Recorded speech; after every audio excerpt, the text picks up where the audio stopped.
Welcome to another broadcast of Philosophic Perspectives on the Artist First Radio Network. All past shows are archived and can be found at artistfirst.com. And now out to your host, Mr. Arthur D. Schwartz. Why, hello, everybody. Welcome back. Nice to have you with us again. Well, today's show is going to be a very, very serious show. And it's about anti-Semitism and on a broader level, racism in general. And so the topic of today's conversation centers around the book, Debunking Holocaust Denial Theories. The deeper theme, however, I believe, is the anti-Semitism that has poisoned the minds of the deniers. For example, the global Jewish population of today is about roughly 14 million. And that is still less than it was over 70 years ago before the start of the Holocaust. If the Holocaust never occurred, the projected worldwide Jewish population would be around 30 million people, as it would be projected. So, where did they go? So, where did they go? Okay, so the thing is, the denial theorist, it's a farce. It's ridiculous. There's no logical justification for it. And so the more interesting question and the deeper question is anti-Semitism and any kind of racism, but anti-Semitism in particular, because the question is what can motivate people? What causes this? The creation of this kind of fiction. I mean, that's the thing. That's what's inexplicable. The denier theory doesn't make any sense whatsoever. My guest, James McCann, who co-authored Debunking Holocaust Denial Theories with Father Lance, will break down this farce that lies behind the denier's fiction. But we will then engage in a conversation about the nature of anti-Semitism, which I think is the fundamental issue that poisons the minds of some who spin these ridiculous tales. It's so. I mean, that's the thing. That it's just so. What's incredible is that they come up with this garbage. So I just want to introduce my client, my guest, just a little bit here. Now.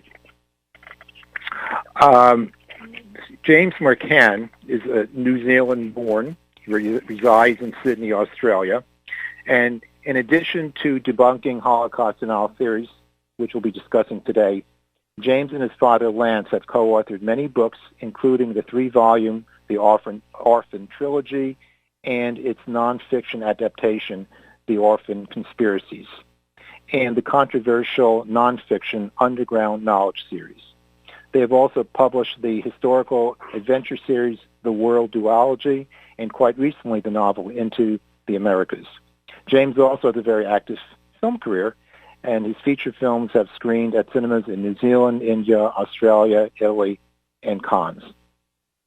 And you can go to his Amazon author page for more details. On the Meetup page, which you can find at the top of the show page when you see. You can link to upcoming shows. You'll find the description of today's show in more detail and the links to James's site. So right now I'd like to introduce James once again. It's the second time on the show. And what I'd like to do, James, is when you come on, why don't you just tell the audience about the book and the idea behind the book and how you very systematically break down these lies that have been spun by the so-called deniers. Welcome, James. How are you? Thanks, Arthur. Thanks for having me on again. Am I your first repeat offender here? Well, almost. I've had people on more than once, but not on a totally dedicated show. So yeah, you're first. Right. Okay, I'm a guinea pig then. Yeah, so my journey into this is through a myriad of ways, I guess. As you mentioned, I'm in the film industry, and a while back I've started developing a feature film project, which is getting close to filming now, and it's about the issues that have post-Holocaust issues. So what happens to survivors and their families in the years after. And through that, I met survivors. So that was my first introduction to the Holocaust. But then, since then, I've got into what I call the good side of the conspiracy movement, which is, exposing things like banking crimes and the way wars are engineered and all that. But at the same time, I've also seen the dark side of the conspiracy theory movement, which is, examples would be, the best example I can think of would be Holocaust denial, and that there's not a lot of rational thinking in that.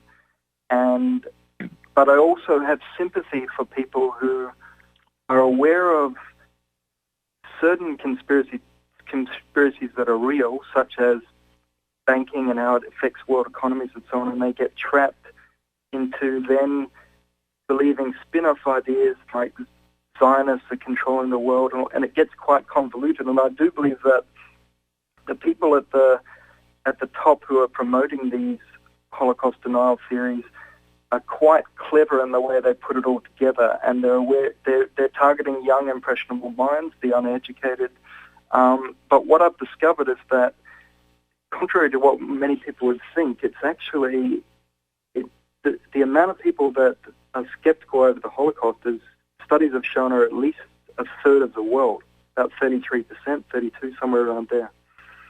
There was an exhaustive study by the ADL, the Anti-Defamation League, that actually surveyed hundreds of millions of people worldwide, and it showed that many, and beyond that, about 50% had anti-Semitic beliefs and stated things like the Jews go on too much about the Holocaust, and so it's a wider subject than you'd imagine, in that when you hear Holocaust denial, you just think, oh, that means crazy people who are saying the Holocaust never happened.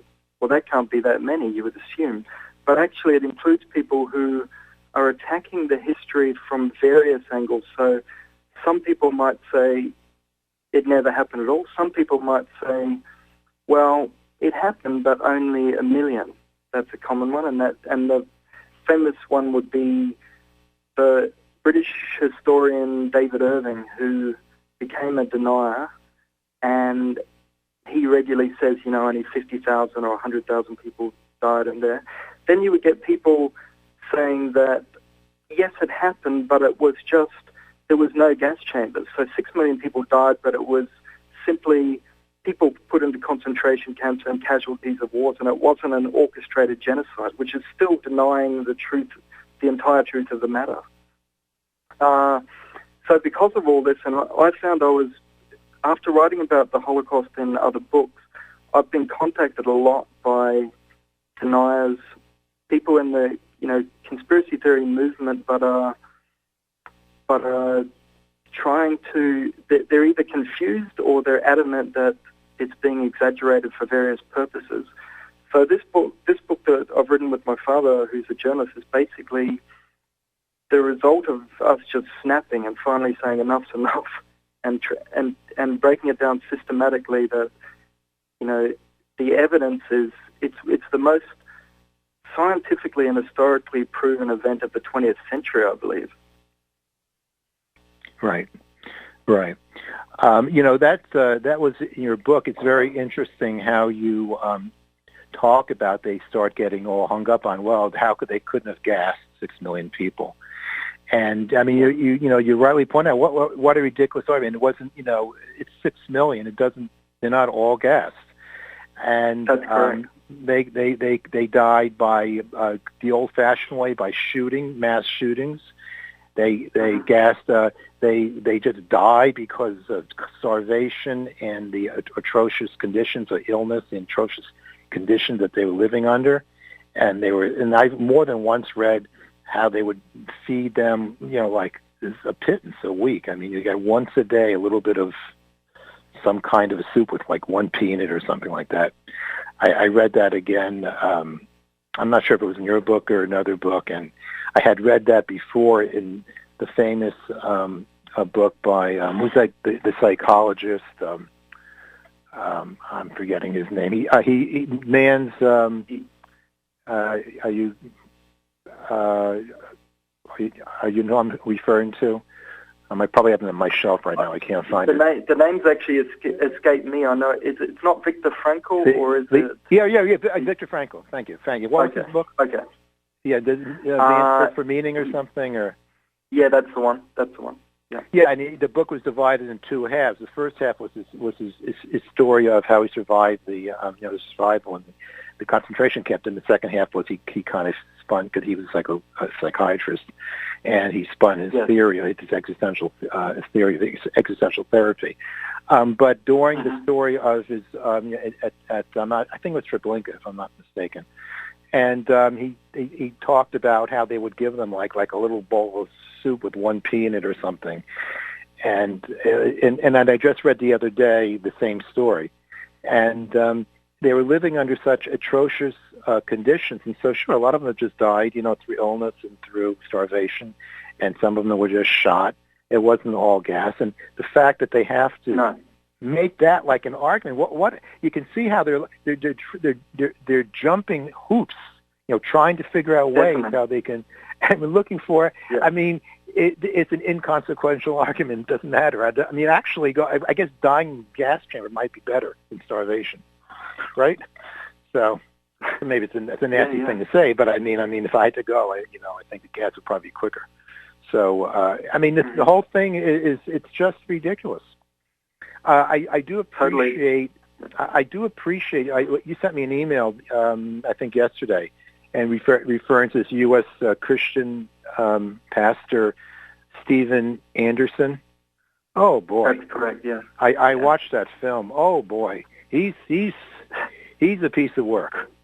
And again, you listen to him talking, and it's all about it's impossible for them to have gassed and cremated all 6 million. It's just impossible. He goes on and on and on. Like I said, it's an irrelevant argument. It doesn't really matter how they were killed. And but then when you get to the end of it, you realize his real motive. The motive is that Jews are sinners. They don't accept Jesus Christ as their Savior, and so they're all going to hell. And the Holocaust means burning, and they could burn in hell. That was the whole point. Well, that's a lot of these people put forward. They put forward that they've just done an independent investigation, and lo and behold, they've found these anomalies, and they're just reporting them, and they've got no racial. But usually, you'll find they're either deep enough. They're in white supremacy. So that was the famous one of David Irving is definitely in that camp.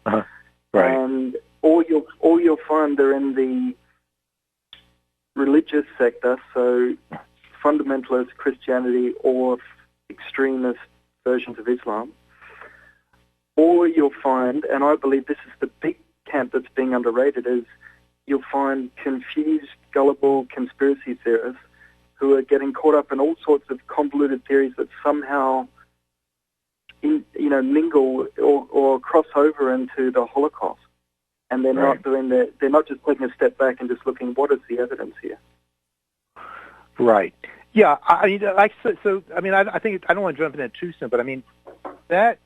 You see, I don't think just a conspiracy theorist who loves convoluted, unorthodox, secretive, explanations because the evils of the world have to always be explained by way of a conspiracy. I mean, you and I agree that sometimes maybe, yeah, but not all the time. Sometimes, yeah. To me, though, it's not enough to love conspiracy theory and love convoluted explanations to come up with the Holocaust was a big charade. I think the deep infestation of anti-Semitism, like you said, I didn't realize that, but I'm not surprised that 50% of the world's population has at least to some degree anti-Semitic. And I'm not surprised by that at all. And I think that really is the reason. It's because the when you look at the denier theories, they're so ridiculous. They're so, like I said in the beginning of the show, the population today, over 70 years after the start of the Holocaust, the population of a global Jewish population has not quite reached its level as it was in 1938. I think that's the official start of the Holocaust. And so that's more like 75 years. And so the world's growing, but the Jewish population doesn't grow. Safe to say.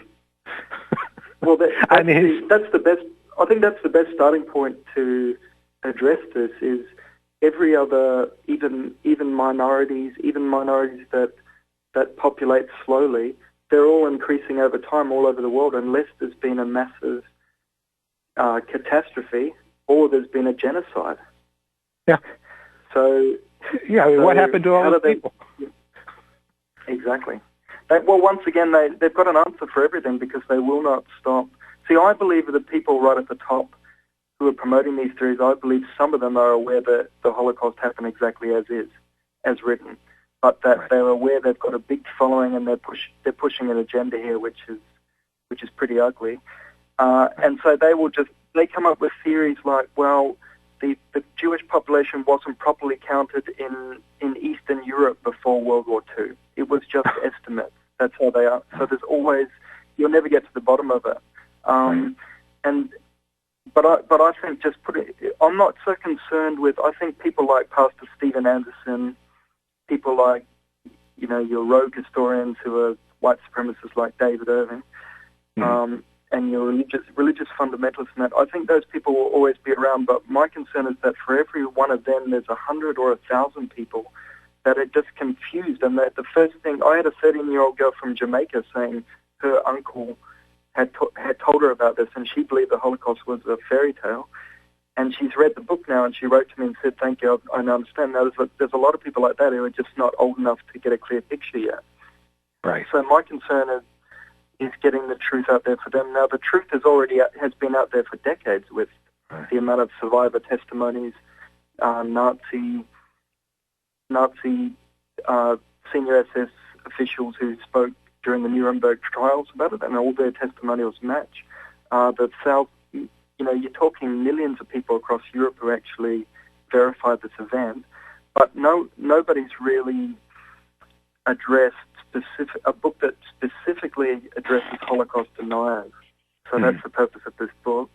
And you're right that I think anti-Semitism is the basis for all of it, but I feel through certain dark conspiracy theories that are circulating on the internet, the anti-Semitism can grow slowly, painting the Jews as the baddies, saying that all the bankers are Jewish, all these ideas that Israel comes into it, which we can get into later. This gets so confused that I think sometimes it's a case where people have a lot of these people have never met a Jewish person. They live in parts of the world where there aren't many Jews there. And so these ideas just build slowly about a new world order brewing, and it's predominantly Jews. And then when it comes to the Holocaust, well, they've got a viewpoint. Well, maybe they believe in what's called the Holocaust industry. Okay, so they believe there's so much money to be made out of this, and so and they tie it in with Israel.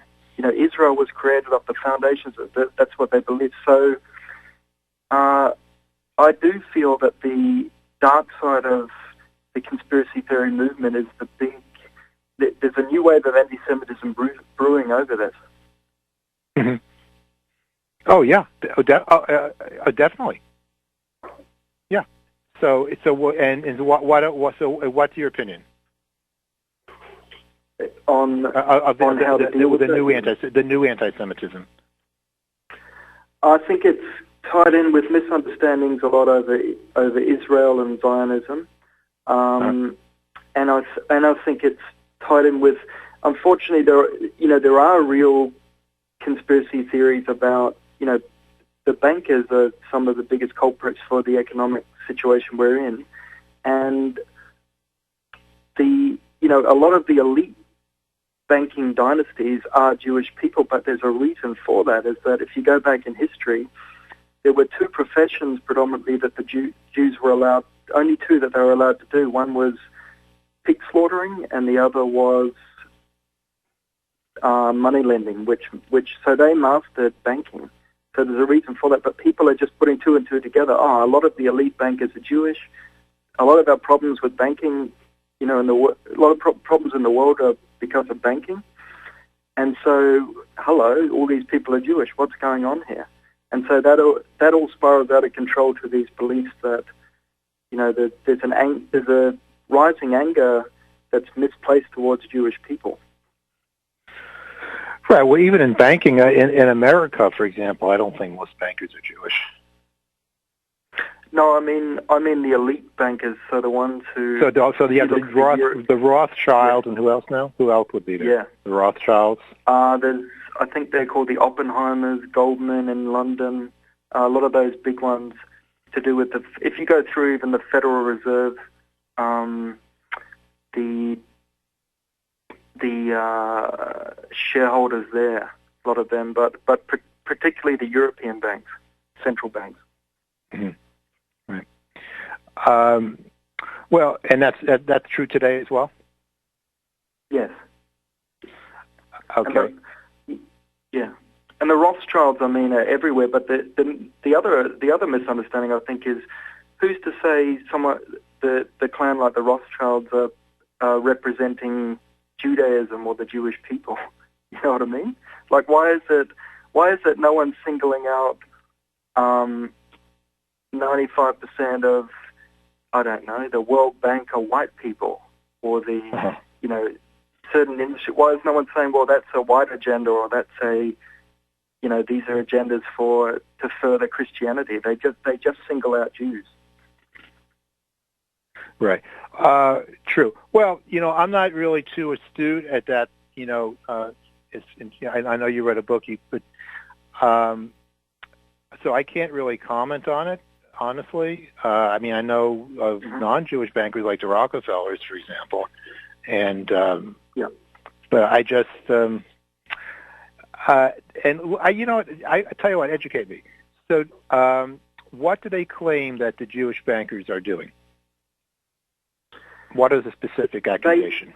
It goes back to even pre-World War II, the Zionists. Well, no, but even in the modern world, okay, right now, they claim that it's if you look at, say, all the money they claim that there's so much money from the U.S. going to Israel.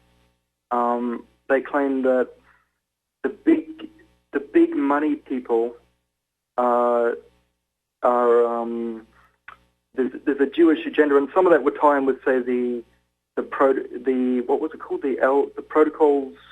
Yes, the protocols of the Elders of Zion. That's the book, and so they're trying to superimpose that over the modern era, which is proven to be a fabricated document, which says that there's a Jewish basically you're talking a Jewish New World Order.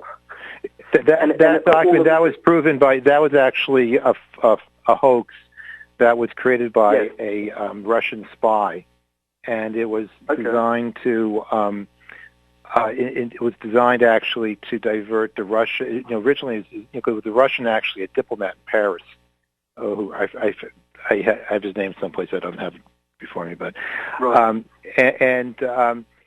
They tried to foment this scapegoat of the Jewish world conspiracy, so that the Tsar would basically allow them to do all their pogroms over there, so that it will take to be a distraction from the real problem that was facing the Tsar in Russia at that time.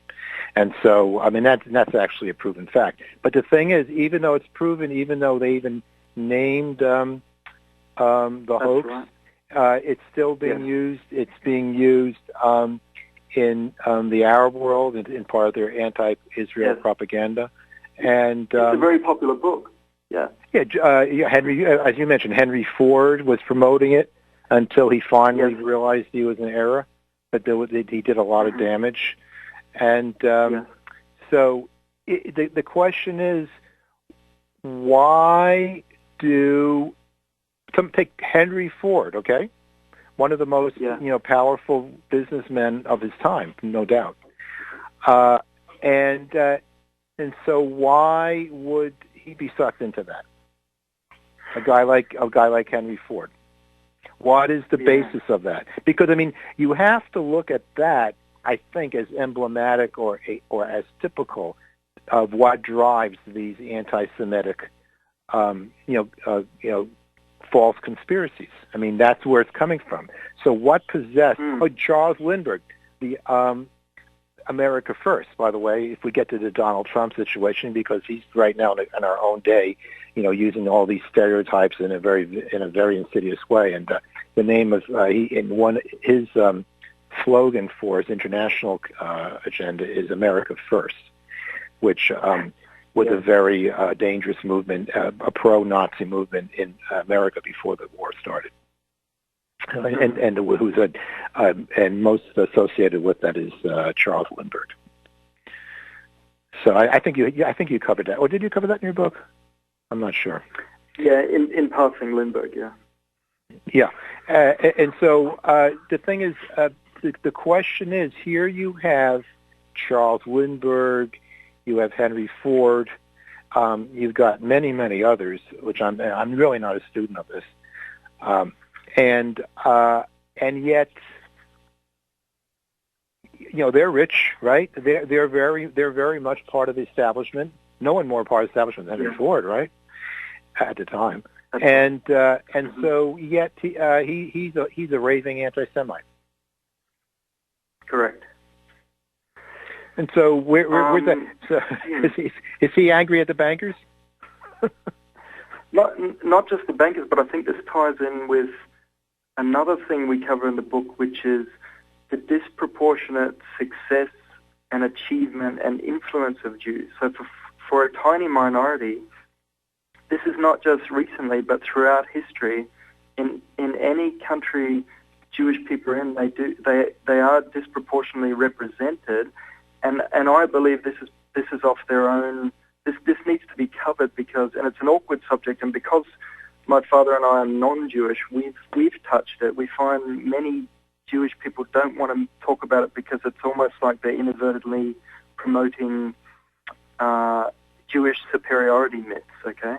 And also anti-Semites don't want to touch it because they don't want to admit to the incredible influence and achievement Jewish people have. And I think that, if you look at, I think it's something like a third of Nobel Peace Prize winners have been Jewish, things like this. And virtually any industry, also important industries like charities like whether it's animal rights, women's rights, human rights, you'll find Jewish people at the, leading the way in these industries. And this, I believe, their achievement has created a fear of them almost. Is that in any country they're in, they rise to the top because of their own achievement, because of higher education, whatever it is. I don't know what it is, but that is part of anti-Semitism. It's like a paranoia. I trace back throughout history, right back since 500 BC, right through to the Holocaust.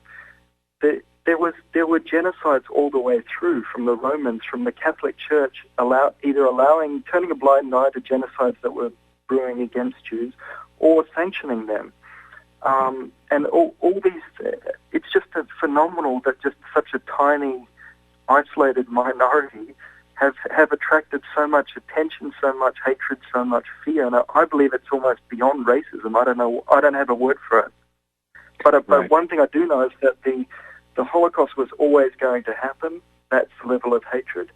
And the 20th century for the Jews, as horrible as it wasn't necessarily their worst century. Every century has been a bitter fight for survival against big, aggressive enemies who want these people eradicated. So go figure. I've got no answer as to why. Right. It's right. I not too long ago read the story of the expulsion from Israel, by the Romans. 70 A.D., something like that. And I was shocked when I read it. It was a Holocaust. I mean, enormous numbers. Yeah. They burned alive enormous numbers of Jews during that expulsion. This is like 70 A.D. I mean, I was shocked reading about it. It's very vividly described. If you can read it, and I didn't. You know, I grew up Jewish. I mean, I'm Jewish, and I don't. I even didn't quite know that the actual expulsion was so horrific. Yeah. But I mean, I think studying history really, it makes you realize when we are just repeating the same thing over and over. We haven't learned, and the more concerning thing is the fact that, you know, the earlier genocides of not just Jews but minorities in general are forgotten about. And so when something new happens, like Rwanda or the Pol Pot regime, the killing fields in Cambodia, when those sort of genocides happen, we think that, you know, that was a 20th century thing. With, you know, now in the 21st century we've progressed beyond that. But no, we're in danger of repeating these same mistakes. And as you mentioned, fear of, you know, blaming immigrants is on the rise again in Europe, and as you alluded to with some of the modern U.S. politicians in this election. Well, right. Well, it's always around. I will talk about Trump later, maybe, but yeah. So my feeling is, first of all, the anti-Semitism is a kind of a unique thing. I mean, it's kind of the perfect storm, because in most other, you know, genocides, it was sort of a minority group, or more not a minority group, but just terrorized by, you know, a domestic violence or domestic regime. But in the case of anti-Semitism, it's very complicated, because first of all, you're talking about a religion, which is, you know, and is a minority religion, but is also the spawn, you know, the two other monotheistic religions, and so each of those, you know, religions, who are much larger than the Jewish religion, you know, have at times, at least, you know, have been the target of persecution for religious reasons. Largely because, you know, dogmatic theological reasons. Like I just said, this, what's that pastor's name again that I mentioned before? Stephen Anderson. Yeah, Stephen Anderson. Stephen Anderson? Yeah. And, you know, I mean, he just, you know, said, well, you know, they don't accept Jesus as their Lord, so they're going to hell and they're going to burn in hell. And so basically it's almost as if, no, he was denying the burn, you know, the burning in the ovens, but no, it's not so far wrong, because it'll eventually be burned in hell. And so you see, with religion, you have all these, you know, it poisons the mind, because, you know, you're indoctrinated into it, and then you have so then if you have your religious leader talking to you and blaming the Jews for the woes of the world, you can see it has a special case. Then again, of course, it's the diaspora. You have the Jews being spread around all throughout Western and Eastern Europe, and the minorities in each case.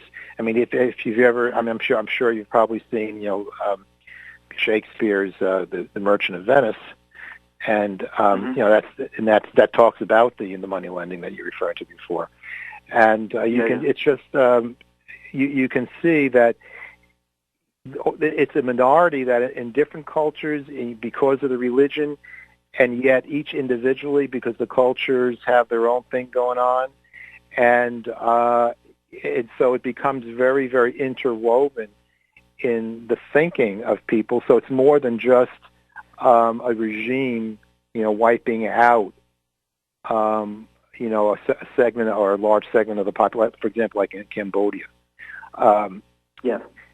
You know, the Jews, or that's it. You got this thing where it's got like a historical, multinational. It's been with us forever, almost for the history of civilization, and people just, well, for whatever reason, and then of course you talked about, well, the Jews are, as a rule, you know, as a whole, I should say, you know, have been very successful in different walks of life, whether it's business, academia, you know, whatever. I guess everything except sports, right? We have Sandy Koufax. A couple of sportsmen, but that's about it. Yeah. So the way I would look at it really is just, you know, it's survival of the fittest. So, like you said, they had to survive. I mean, it's they had to survive, and so maybe, possibly, that's what you got. I mean, you got a group that's trying to survive, and I think the survival of the fittest. And so you have emerging from that group strong people. It's not so much. It's not the Jewish people. Anybody. And as a matter of fact, I can say the same thing about. People might think it's strange to hear me say this, but I see this today in American Afro-American population in America. They've been put down for so many years, enslaved for hundreds of years, incredible segregation and prejudice, and the Jim Crow era would be they're being hung, young black men being hung, and we have all this going on. But you know what? At long last, in America, we see the flourishing. Black people, and we still have a long way to go here in this country for economic justice. But today, so many black people are flourishing. We have unbelievably great African Americans, Afro-Americans in all walks of life, whether it's in academia. I mean, people associate them with arts and with sports, but it goes way, way beyond that. And I think that what's happening there is a little bit of what we're talking about here in the case of the Jewish people, that after being put down for so many years, finally we have a black president. Finally, they're getting their chance, and they are excelling.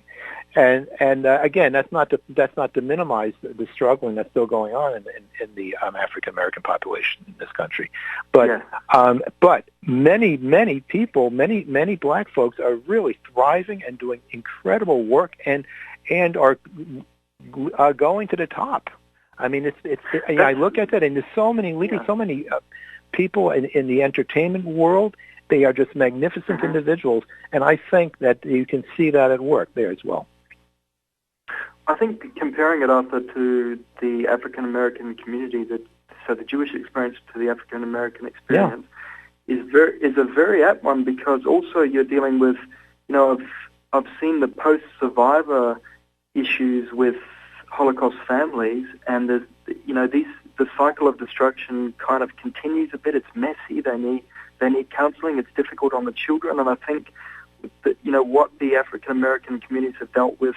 It's only, what are you talking, since the 1960s, since they've had any settlements at all whatsoever. Yeah, it's a generational thing as well, and following through with slavery. I think that's a very apt analogy. Yeah, and also I would like to point, as far as religion, I mean, I speak for myself, and perhaps it's yourself too. I'll speak for myself. I like to dump on religion, but to give it its due. I mean, it's not religion does have this dogmatic ideological. In my book I just say theology is an ideology. It's not faith in God. It's faith in a religion. The truth is, though, religion also can be very beautiful and very powerful when done with a loving heart. And so, again, with the black people, some of their faith services are just so inspiring. It's so genuine. It's so real. It's so motivating that I think that also is part of the wonderful renaissance, you might say, if I can use that term, in the black population. I think, but it's like Martin Luther King, for example, was one of my heroes. A magnificent, one of the greatest political leaders our country has ever had, and he was, he spoke in the language of the gospel, and so I think it is important about to when we talk about religion, and where, yes, there's no question, religion has been a big part of anti-Semitism. The enemies of the Jews, which would be at times certain in history, the Christian, during the Inquisition and so forth, and in other times, and certainly in the Islamic world as well as we see today. But on the same token, as you talk about Israel, but in this country, some of the greatest friends of Israel are fundamentalist Christian. The evangelicals are very supportive of Israel, again for religious reasons, which I'm comfortable with. But yeah, that is so. I mean, religion is a multi-spectrum deal, and it does good. Yeah, I mean, you've got people like Martin Luther on one side, who was very devout, and then you've got Pastor Stephen Anderson. Martin Luther King, you're talking Martin Luther King, right? Yeah. So who did I say? Martin Luther. Martin Luther. Yeah. Different guy. Martin Luther King and Pastor Stephen Anderson on the other side. That's the spectrum of Christianity there. But and I think bringing up religion is an interesting point too, because I think we need to specify that the Jews are an ethno-religious group. So it's not just that, it's half ethnicity and half religion. Right. Religious right. groups. So, exactly. A lot of, virtually all my Jewish friends are not religious, actually. And so there's an assumption that by some groups that every Jewish person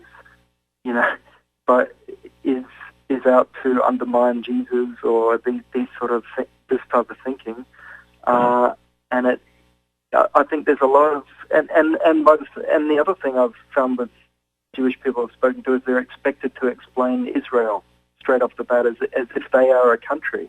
Israel is a country, you know what I mean? Individuals are something separate.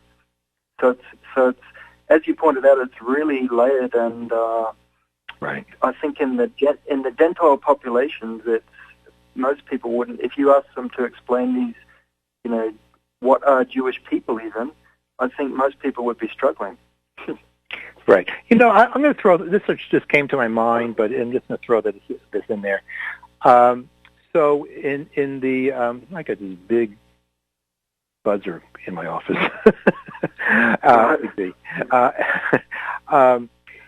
In the 12-step program in the AA movement, are you familiar with that?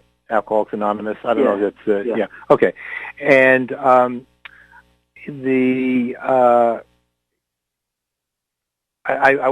have that big book. I use it, sometimes work with my clients. And one of the steps, of course, is to contact people who you felt you've wronged and to apologize. And I'm a strong believer in historical integrity of when in personal relationships, when we make a mistake, when we're wrong, it's very healing to say I'm sorry, or to go back to that person to apologize, perhaps ask for forgiveness, perhaps, but to just try to do what you can to acknowledge a wrongdoing. And I think in terms of the relations, that's in terms of individual human relationships. But I think in relationships between nations, the same thing holds true. And personally, I do believe that anti-Semitism is one of those things. And there are other things too. I'm not saying that the Jews have a monopoly on this particular issue, but as we're talking about, it's a kind of a unique kind of prejudice, you might say, kind of uniquely insidious, I would say, and that there are a lot of things that have happened that until it's acknowledged, it will persist. That's my third. So, for example, you can see that in the Arab-Israeli crisis as well. And so, certain things. I mean, on both sides, there have been wrongs, and each has to acknowledge that.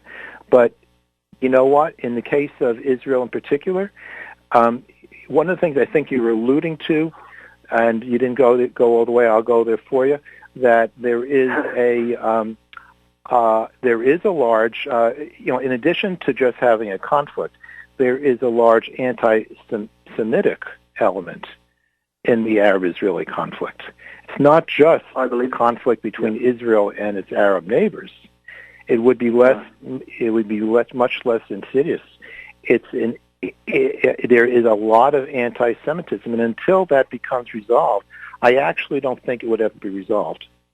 And that's going to have to take some fessing up. And I'll just come out with it. So I believe in something called, and I talk about in my book, existential imperative. So I would say an existential imperative is like we in America right now with the immigration problem we have. We have about 11 million or so so-called illegal aliens. And people like Donald Trump just want to ship them all out. You cannot do that. You can't do that. That's wrong, 1,000 times wrong. Now, the thing is, the truth of the matter is that the illegal immigration could have been stopped if they wanted to. They didn't want to stop. The government didn't want to stop it because there was cheap labor. No. Cheap labor. Yes. And a lot of campaign donors were benefiting because they were getting cheap labor. Right. And so now it's come to a point where, for political reasons and whatever, or just historical reasons, now enough is enough, and so they're going to try to shut down the immigration control better than we did before. Fine, but you just can't send them back. That's just wrong, and so it's an existential imperative. They're here. We could have done something about it if we really wanted to. We didn't. They're here. Yeah. And that's the way it's going to be, and they're going to remain here. That's an existential imperative. I'll give you another existential imperative. In the Middle East, the Jews have always been in Israel, Palestine, and they have always been there somewhat in small communities after the expulsion. In the late 19th century, with the formation, because of the anti-Semitism developing in Europe, there was the Zionist movement, which is a movement for a Jewish homeland. People talk about Zionism; they try to equate it as Nazism. It's a nationalist movement, and things like the protocols of the Elders of Zion. We were talking about that, and things like that. A lot of anti-Semitism, and so the movement began in the late 19th century, and of course, really with the start of the Holocaust, and things are getting worse in Europe. Immigration, increased greatly, and so suddenly, with the rising Jewish population, we have a situation where suddenly in Palestine, which has never had any national movement, there might be a few people who talked about it, but there was no political movement for a Palestinian homeland. Now suddenly, there was a Palestinian homeland movement, and they decided that the Jews were they didn't want the Jews for neighbors, basically, and so therefore there became a Palestinian movement, and you know what? At that particular point in time, there was an existential imperative. The Jews were there, and they were going to stay there.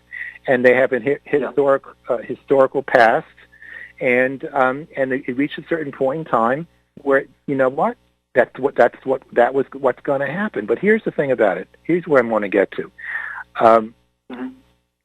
I think there's another existential imperative that says now, even though the Palestinian people now want a Palestinian homeland. I mean, even if, in the beginning it really was anti-Semitic, that's not the case for the people being born in the last 50 years. They're born up into a culture that want their own state. And I really don't have anything, I don't have any problem with that. That's also an existential imperative. That's the way it is. I don't like the way it started, but that's the way it is. But here's the thing. And by the way, there's a lot of anti-Semitism. I'm forgetting. I think this. You might know his name, but the Palestinian leader at the time was he was meeting with Adolf Hitler. He was a rabbi. He was basically, extremely potent. I think it's Hussein. Do you know his name? I have it written down here somewhere, but I can't find it. I think he was a mufti or something. Yeah, I know. Yeah, of Palestine, of Jerusalem. Yeah, I have it written down here, but I don't. I'm not finding it. And I've seen pictures of his meeting with Hitler and everything. It's incredible. Here's the thing. It's an existential imperative. Israel is an existential imperative. A Palestinian state of some sort is an existential imperative. But you know what?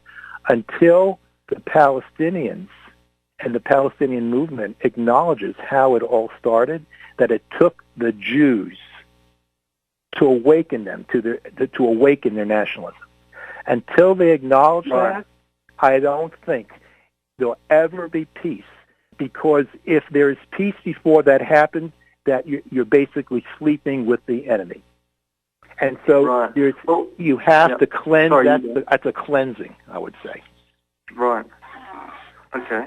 Well, if we've got time, just quickly we could back up there, because I haven't studied that side of the Middle East as much as I should have, but I'll quickly give my understanding, and you correct me if I'm wrong. Going back a bit, before World War II, there was never, I think a lot of the world think there was a Palestine, and they assume Palestinians were kicked out of Palestine. But there was actually, my understanding is there was British Palestine, and that was populated by Jews, some Palestinians, Arabs, and British people also, expats over there. And then after World War II, Britain organized with Zionists for the state of Israel to be formed, and suddenly the Palestinian people were wanting into that land. Now, you correct me if I'm wrong, but the Palestinian people were essentially more like refugees of, or stateless people of the Middle East in general, but in time it's got a bit confused where people are saying, well, the Palestinians deserve Palestine back, so they should have all of Israel. Am I right or wrong in my understanding there? Well, I think you came late in the picture. You know, it was Palestine was under the control of the Ottoman Empire for a long time. I think the British, what's it called? The British Palestine. Well, no, the mandate, the British mandate. It was that I think came after World War I, if I'm not mistaken. I think until then, until the conclusion of World War I, if I'm not mistaken, it was really still under the Ottomans, which is basically Turkey. Okay. And so, I mean, you're talking about the sort of late, very in the 30s, before the war, and then at the time after the war, and the areas was being broken up. But that was late in the game. At that point in time, there were already a lot of Jews who had come over there, because of the stuff going on in Europe, and that's the time during this Hussein, anyway, I'm not going to keep looking. I have a tendency to always misplace my notes, and I never find it. So, but yeah. So, but I mean, anyone who knows the history knows what I'm referring to. He was this Mustafa of Jerusalem, and he was an anti-Semite and a Nazi, and he actually was cooperating with Hitler, and he knew exactly what was going on, and but he was there during the time you're talking about. What I'm talking about is the infusion of Jews into Europe, which was going on. I would estimate maybe for 50 years, let's say, before actually the state of Israel came about. It happened well before the war, because anti-Semitism was on the rise in Europe well before, of course, before Hitler, and so that way. And so I would say around the 30s, something like that, there were the first inklings of a Palestinian movement. It took the Jews, the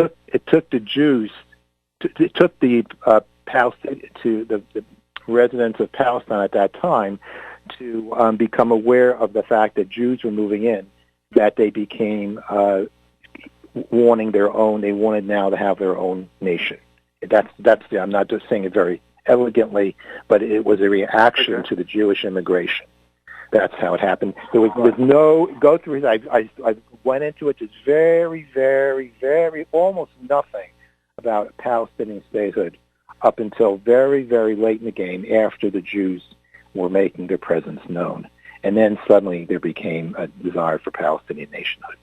And so the thing is, because they really, the Palestinians were, the people who lived in Palestine saw themselves as Arabs. The Arabs The Arab culture is very complex. It has a lot of different religions, different sects, different identities, and the people in Palestine identified themselves with these various identities. They didn't really see themselves as a nation, and it's not just me. You look it up. It's just a fact. And their desire for nationhood only came about because, so basically, when there's a Palestinian state, which there likely will be, they have the Jews to thank for that. But I feel that until that is acknowledged, it was very difficult to see peace between those two countries because of the fact that there is a hatred there that has not been acknowledged. Having said that, I also think Israel has a lot to a lot of issues they have to be clear about, and they've made a lot of mistakes as well. Definitely. So don't look at this as a single-minded or with blinders on. Anyway, but I rest my case on what I'm saying is that Palestinian nationhood was born out of anti-Semitism historically, and that has to be accepted. And once that's been accepted, maybe we can move on. Right. Well, I mean, and all that ties, we're talking about rewriting history. People are attempting to with the Holocaust, and I mean, if the history if it's being rewritten with the Middle East too, or they all tie in together. Like, how is anti-Semitism going to end when so many people are potentially angry about what Israel has done, but they don't know the true history? Do you know what I mean? Well, Red, I mean, I think the true history is really important. I mean, I think you and I agree with that. I mean, that's why legitimate conspiracy theory is important, because we need to know the truth. We need to know, because if you don't have the truth, to me, it's almost as if there's a ghost that's going to follow you around, because we're in a state of unreality, because what we think is the way things is not really that way, because of certain powers that be, or certain events, or certain manipulations in the economy, or in the political structure, or whatever, in the banking system, or whatever you please, or suppression of technology. That there is, it's a haunting. It's been contrived. Here's a quote on that.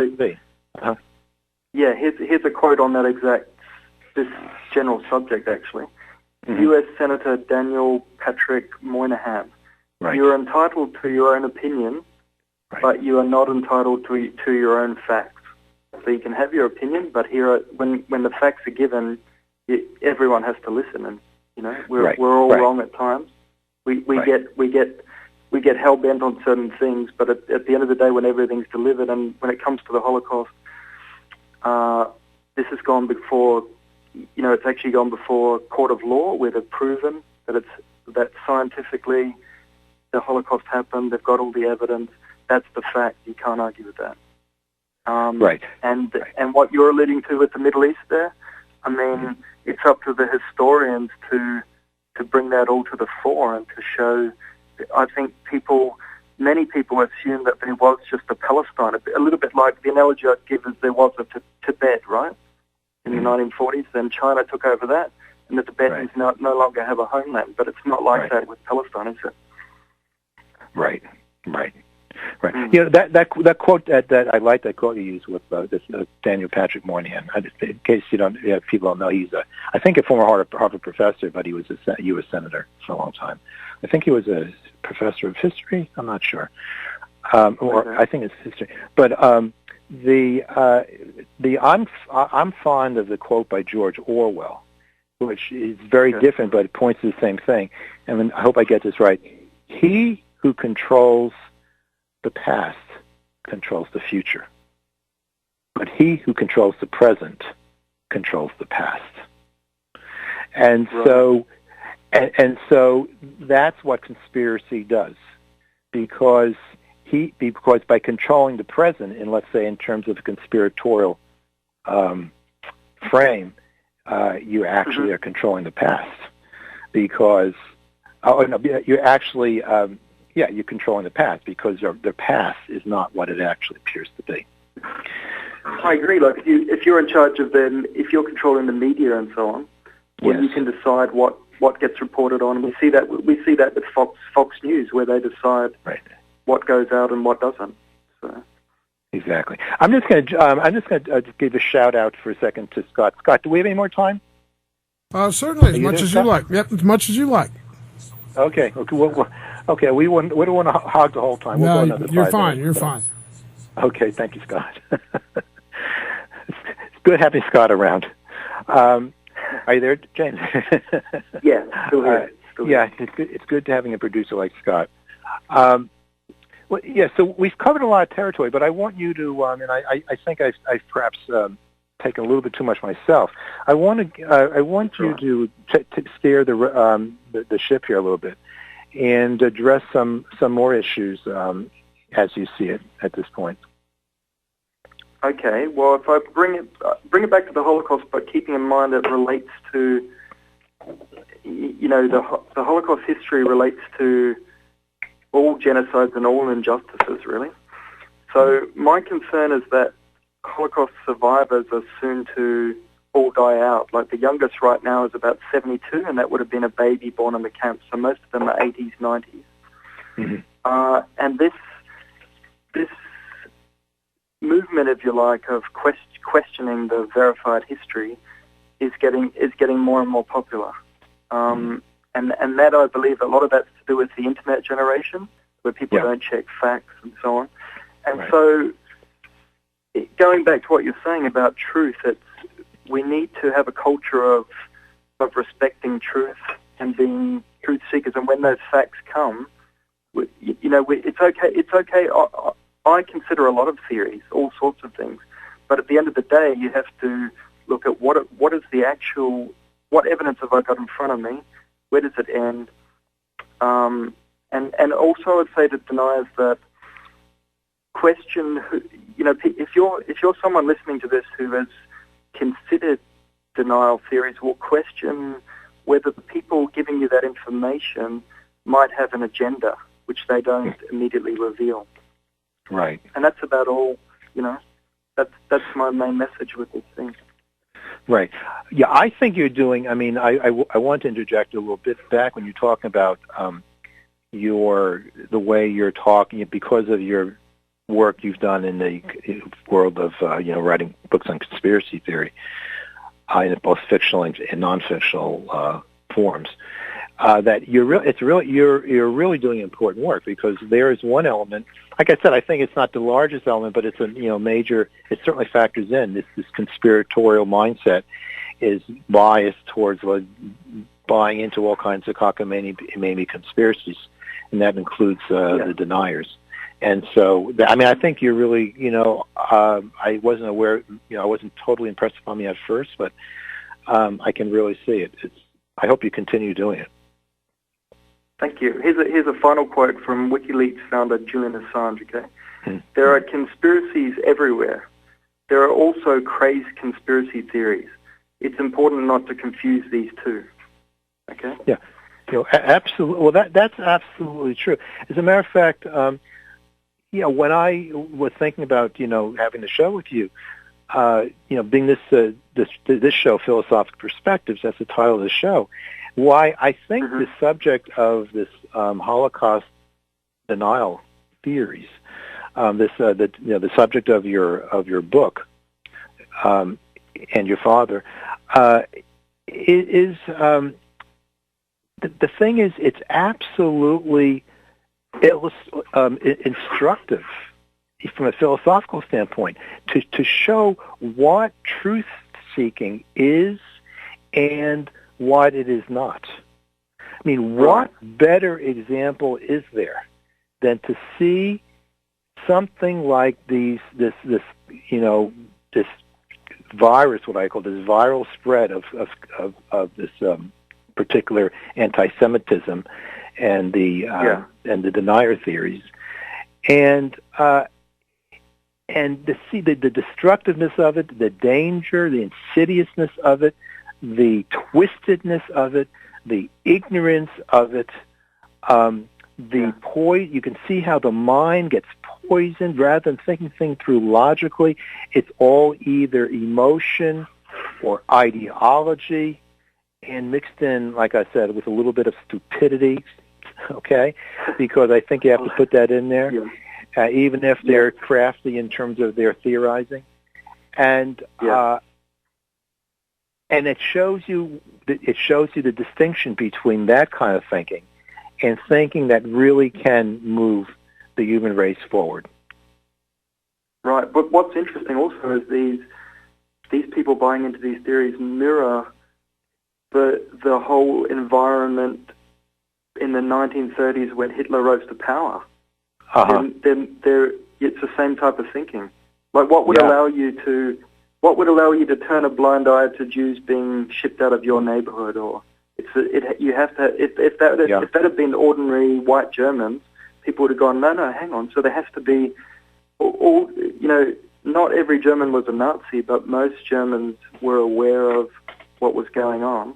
And so it's scary that a lot of these ideologies, not just Trump, but even we've seen a bit of it through the crumbling of the EU, and that suddenly immigrants are feared, blamed. That we're taking the eye off the ball I believe we're taking the eye off the ball of the bigger issues. And it's not to say immigration or globalization is working well. That there's ways to improve all this, but we can never get into blaming minorities. It's not the way. Right, because that's a dangerous way. Right. Actually, you mentioned you gave me an opportunity to get into Trump. So, but that was when you mentioned what's happening today. So this guy Trump, he has pretty long. If you look into it, he has a pretty long relationship with some of these groups. These white supremacists and so forth. And I'll go down a little chronology. Well, first of all, I wrote some things down here. The Vanity Fair article of 1990 by Marie Brenner was about his first marriage, or the divorce. I'm not sure, but of his first wife. And she said, what's her name? I'm so bad with names, but was that Ivana Trump or? No, this is Mrs. Trump. No, this is Mrs. Trump number one. So this is going back to 1990. All right. And there's three Mrs. Trumps, and she reported that Trump on his bed table or nearby his bed kept a book of Hitler's speeches, and actually, I think he actually confirmed it. I think. He thought it was his memory. He did. Yeah, I think he actually confirmed that. So, okay, number one. Then, moving up to the present time, we have this avowal that he would ask, David Duke, the well-known white supremacist Ku Klux Klansman, and he endorsed Trump. And then he said, "I don't know about that." He was asked, "Do you disavow it?" He said, "I don't know. I don't even know the guy." Blah blah blah blah blah. And then it came out in the news that actually he was asked about it in the 90s on the Today Show, and he was actually asked a question. At that time, he said, "Oh no, he's a terrible person. I don't support him." And then he was asked again, "I don't support David Duke." So the thing is, he's getting it. That's one of the ways he gets the fact that he has an association with white supremacists. And then he's using this America First slogan, and then he referred to Jon Stewart, the comedian who recently retired from the Daily Show. Yeah, and Trump says something like this: "I'm much smarter than Jonathan Leibowitz. I mean Jon Stewart." Okay, and then here's the big one. He said what? He said what then? Because I think Jon Stewart was criticizing him. So it says and I think Trump said, "I'm much smarter than Jonathan Leibowitz. I mean Jon Stewart." Jon Stewart's actually Jewish, and his name is Jon Stewart's kind of a stage name, so his name is Jonathan Leibowitz. But here's the big one. The one that just came out, I think, is really, really troubling. So I'm sure you've seen that Star of David tweet. Have you seen that? I haven't heard about this. No. Oh, well, this is wow. Look it up, James. It was actually called a Twitter meme. It was, as it turns out, it was retweeted from a white supremacist site, and there's a picture of Hillary Clinton. There's a picture of Hillary Clinton, a pile of money, and a Star of David, or a six-cornered star, Star of David. Okay. And the thing is, so he's dealing with all these symbols: the Star of David, the money. And it says Hillary, and it calls Hillary crooked Hillary. That's the term for Hillary. And so you're getting crookedness, money, Jews.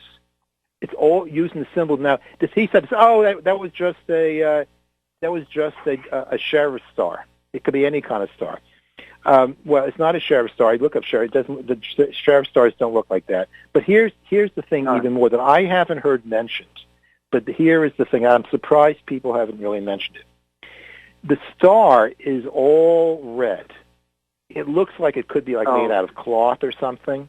That star, and just look it up. When you go online, you'll come right up. It's all over the place. That star, you've seen all obviously you put all the pictures the photographs in your book.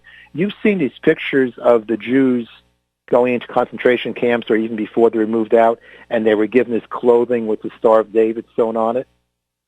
Yes. You've seen those? Yeah. That's what the star looked like.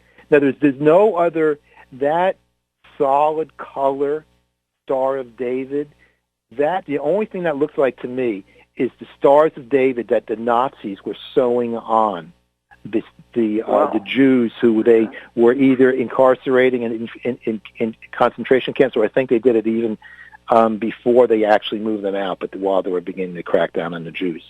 And that's a terrifying thing about it. And I'm surprised. I saw that. I thought that is the first time I've actually talking about it.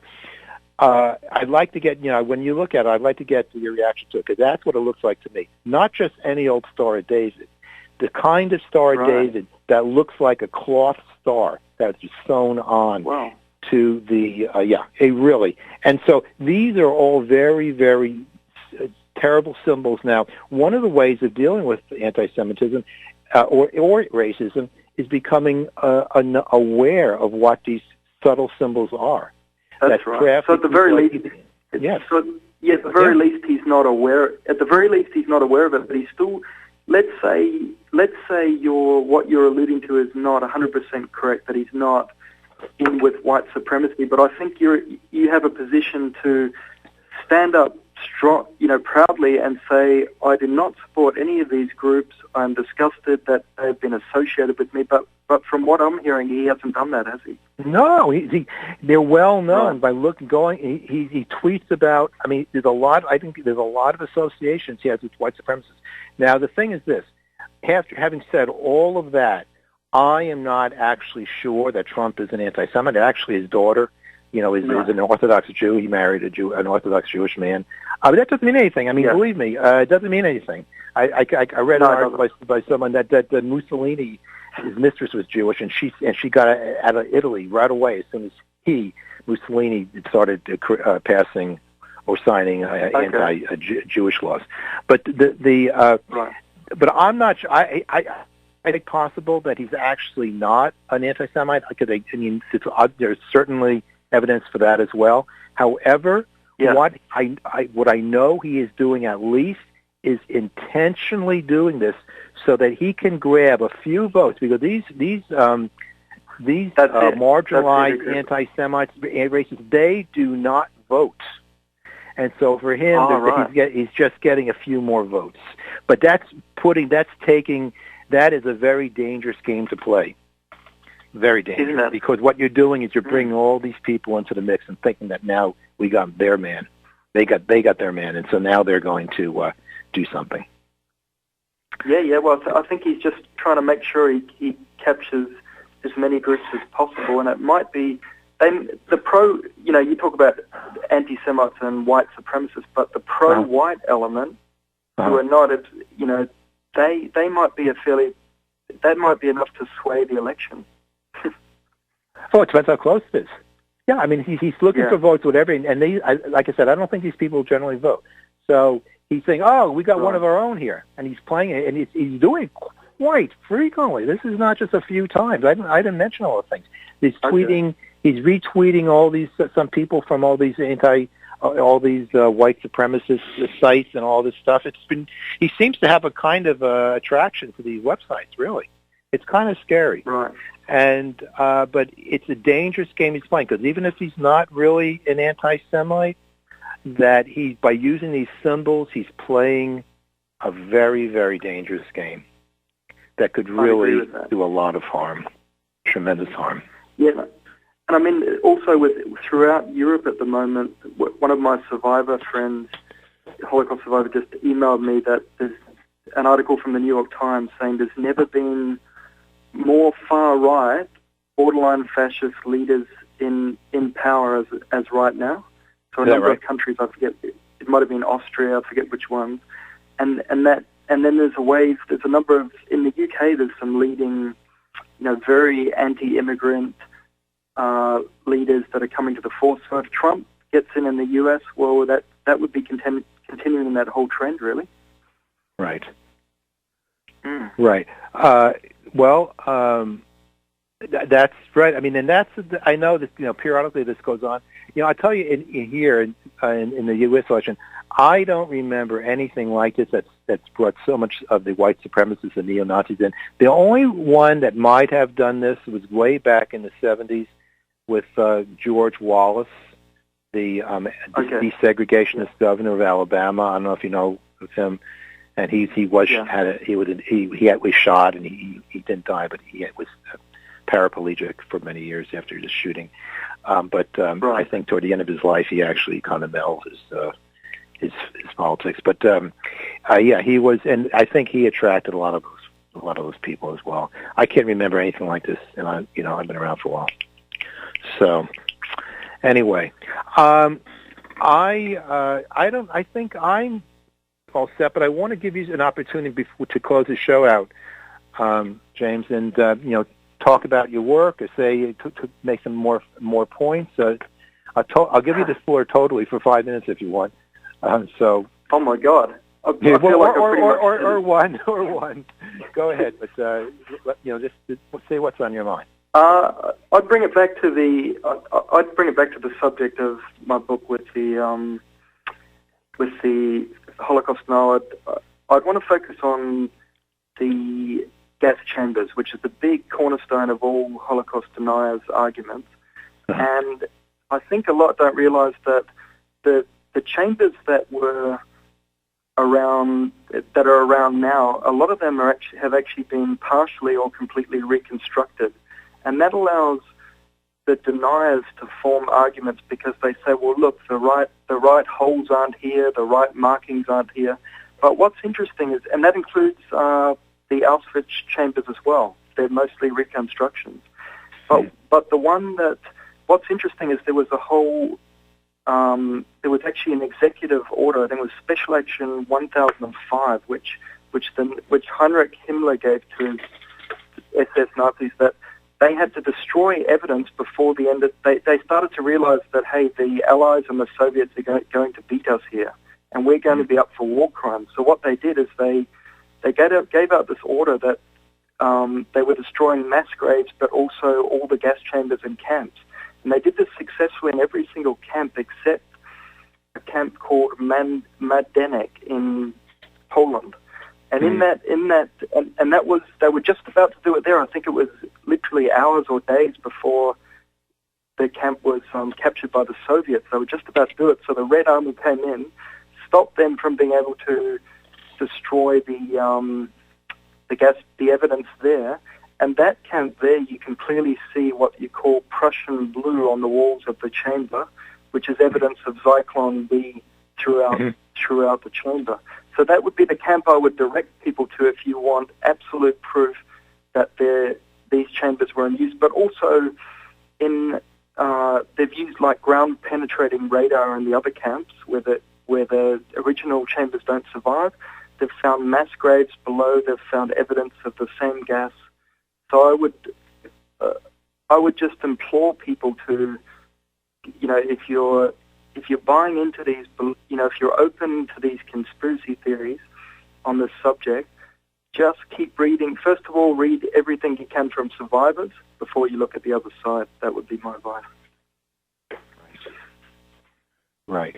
And you know, of course, you talk about, when you talk about something like the Holocaust, you talk about millions of people in all the different places and all. I mean, it's, if you're looking for, it is history, but fortunately we have a lot of, Elie Wiesel just passed away the other day, and you listen to him talk, and other survivors. Yes. I mean, what more do you need? You just have to have a closed mind. And I guess the thing is, we have closed minds for all kinds of reasons. I mean, that's one of my biggest interests, the closed mind. And of course, there's many reasons for it, but of course, hateful prejudice is perhaps the biggest one of all. So that has to be.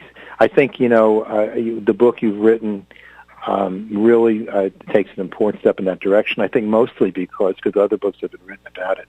I think you might have a unique position in terms of, the books that you write and the people you've come into contact because of that and the work that you do, that you have an important role to play right now into perhaps opening those minds a little bit. And so for that, I want to thank you. Yes, and hopefully in future our media can get, have the sort of debates that we need to on TV and mainstream media, and we can get to the bottom of even like the Middle East conflict. Well, what you've brought up there is if there's falsehoods that are being propagated even in by American journalists even. Well, we need to somehow have these debates. Right. Right. So I think we can continue to make progress, and I believe the truth does always win out in the end. I know that's a cliche, but I believe that. I agree. James. Yeah. James. Listen. This is James Morcan. My guest tonight. I'm so happy that you had the opportunity to do this tonight, and I'm sure I'll have you on the show again. So you'll be maybe the first to be number 3, okay? And so, so this does conclude tonight's broadcast. And once again, thanks to James Morcan, and thanks again, and it's really been a pleasure. So for links to my book, Ethical Empowerment, my philosophical counseling and hypnotherapy practice, and the Social Philosophizers Club, please visit arthurdschwartz.com.